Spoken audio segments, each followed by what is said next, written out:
Yes. Attorney, bilang abogado po, may napapansin na po ba kayong lawyering ng mga senator judge Lawyering for for the witnesses? for the prosecutions? Wala naman siguro kasi karapatan nila to ask clarificatory question. Parte po ng role nila yan. Although I'm questioning the proceeding kasi yung Senate President hindi nagpe-preside. Di ba? Yun ang problema. Pero yung questioning by the senator judges, that's in accordance with law. Kasi dapat talaga mag-question sila para sila ay maliwanagan. Walang lawyering dyan.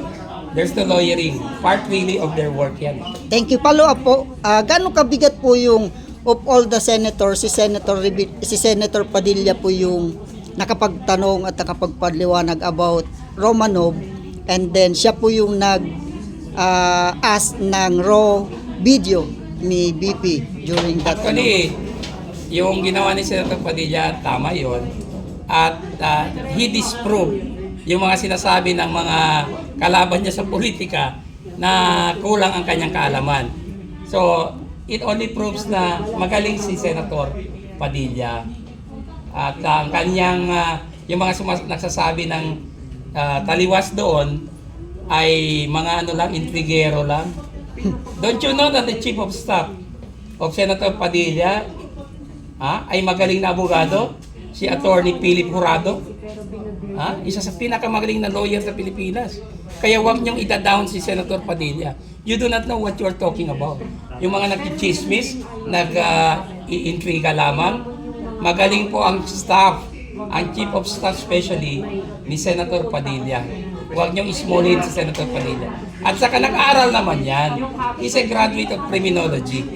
At ang criminology nagte-take up ng mga law subjects. So may alam si Senator Padilla. Attorney, yung mga sablay na mga witness, pwede ba silang mabalikan ng kaso? Well, kung nagsisinungaling talaga sila, perjury po yun. Falsely testifying under oath.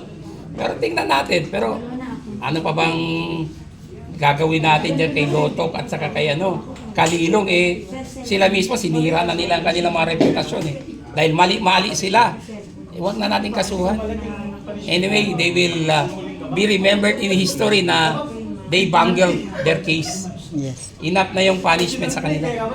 Attorney Luna, last question na lang po. Pwede niyo po bang i-rate yung performance ng ating defense lawyer, si Attorney Binluan at si Attorney Narbasa po? Magaling po. Remember, Attorney Narbasa is the apo of the eminent Chief Justice, the late Chief Justice Andres Narbasa. Yes po. Idol ko yun. I've met Chief Justice Narbasa several decades ago. Mabait si Chief Justice.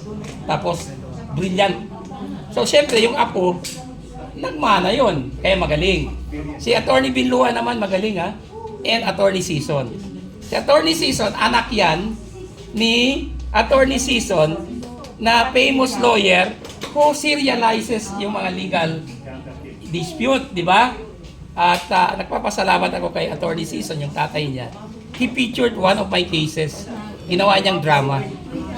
The Heltiso case, which reached the Supreme Court.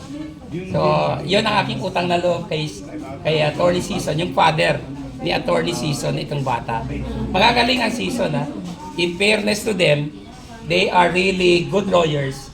And of course, hindi naman mamumunga ng durian ang mangga. Kung mangga yan, mangga din. Kaya magaling. Okay? Maraming salamat. Attorney, mag-witness daw po si Director Matibag. Ano po yung tingin niyo mga... Well, bahala sila. Kuhan nila yan discretion ng prosecution. But what can Matibag do? Can he correct what his two subordinates said sa Senate impeachment court? Hindi niya makorek yun Di ba? Ano pa magiging halaga niya doon? Hindi naman siya privy sa investigation. Kasi ang nag-utos niya, yung dating Director Santiago, a former judge. Hindi naman siya. So, yung kanya will be chismis lang.